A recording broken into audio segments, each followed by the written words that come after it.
Hey guys and gals in YouTube land, another little review for tspaz.com. That's a website where all my reviews that I mentioned on my podcasts are.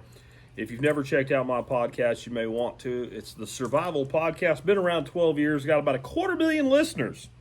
So we must be doing something right, or all those people wouldn't tune in and give us an hour or do an hour and a half of their time every day.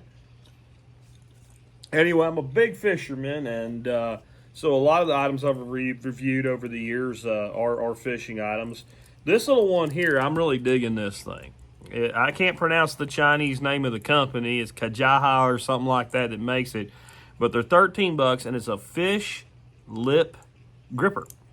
And it's the only itty-bitty little all-metal one that I've ever found. Now, it's not aluminum. It's stainless. And that means it probably won't rust up or anything like that day-to-day average use. If you are a saltwater fisherman and this is in the salt spray and salt water, I expect that this would seize up, rust up, turn into a piece of crap overnight. It's only a $13 product. I haven't found anything like this made out of aluminum or anything. It would be more geared toward the saltwater angler. If you're a boat fisherman, saltwater, whatever, I mean, that would probably be fine. Dock fisherman, etc. But if you are a surf fisherman and you get this, I don't know, but I'm guessing it's going to not last very long. Anybody else, this should last plenty long time for $13. The way it works is pretty slick. There's no right or wrong way to hold it. Both sides have this little actuator right here that your thumb goes on. You pull that, jaws open, let go, jaws close. And when you grab something with it, kind of the harder you pull, that hurts, I don't want to do that again, the harder it grips. So if you've got a decent-sized fish on here, and I mean, come on, we're not going to be picking up tarpon with this thing, right? Again, that's salt water anyway. You know, but if you're picking up a 2 or 3 or 5 or even a 10-pound catfish, I think it's rated for like 21 pounds or something like that, it's going to have no trouble dealing with that. The only negative reviews I've seen for it on YouTube are the little zinger attacher thing that goes to your belt loop so you don't lose it, which I agree, it's a total piece of crap. And then this little split ring right there, little, key ring type thing. I'm going to take that off and throw it away. I took the zinger off right away. I left that there to show to acknowledge, yes, that is pretty junkily made. And people had pictures of it showing like all tore apart because I guess they had a big old fish on there and they held it like this.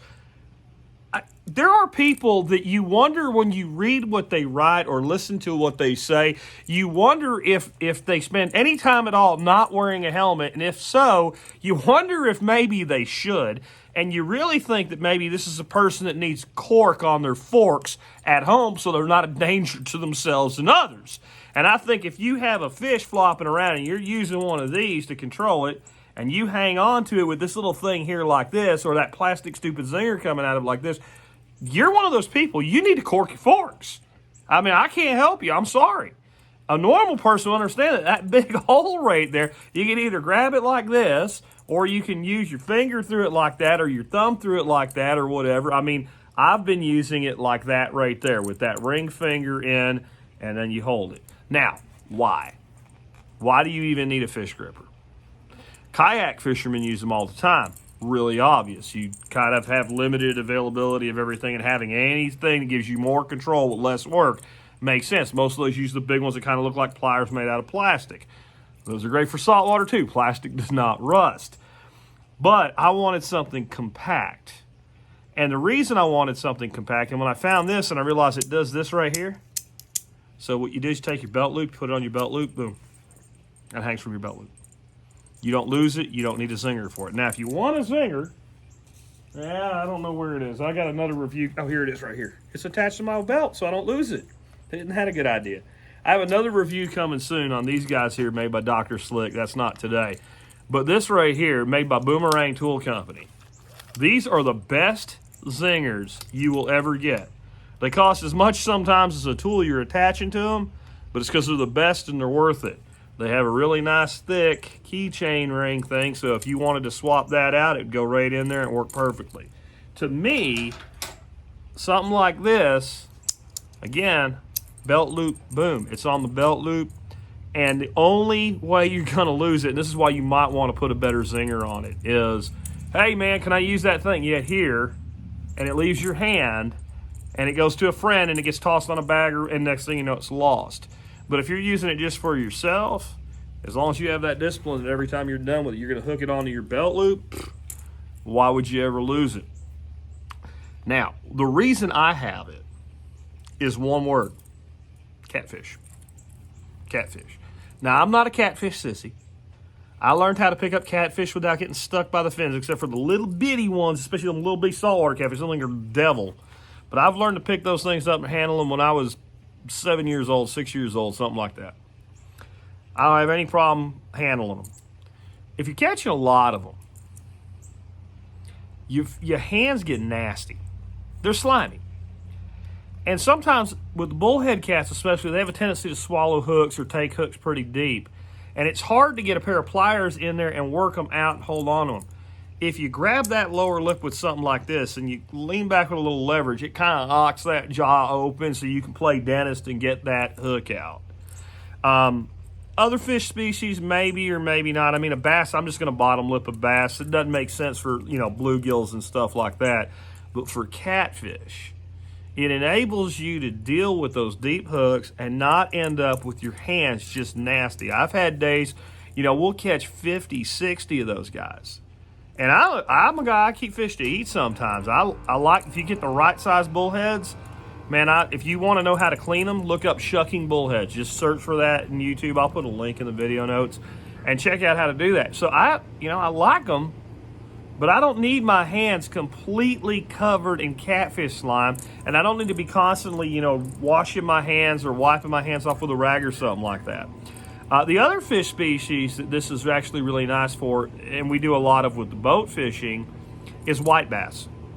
Because white bass, even though you're usually using artificials and you're using like a 1 ounce spoon, you're catching a fish that's 11 inches long, they will freaking inhale that spoon. And you end up with a treble hook down in there, you're trying to get that out with a pair of needle nose. Being able to have complete control of that fish like this is very helpful. And especially you start getting into hybrid stripers, those things are mean. They have a hell of a set of dorsal spines on them, and when they come out of the water, they lock that thing up like, I'm gonna get you. You hook me, I'm gonna take some blood with me on the way into that fish box. So I don't really need them for that, but it's nice. Especially sometimes when we're trolling for white bass, we're running 2 rods, 2 fishermen, and we're running double rigs, and we're hitting them where we're coming, every pass we're hitting 4 fish, and you're just wanting to get them off, get the boat turned around, and go back the other way. Again, just keeping your hands clean when you're operating boat controls and stuff like that, and you have other people fishing. Really, really convenient. Again, what I like about it, for 13 bucks, hooks up onto your belt loop, doesn't get lost, gives you complete control of that fish. And if you're a kayak fisherman, I think this is far superior to the plastic ones.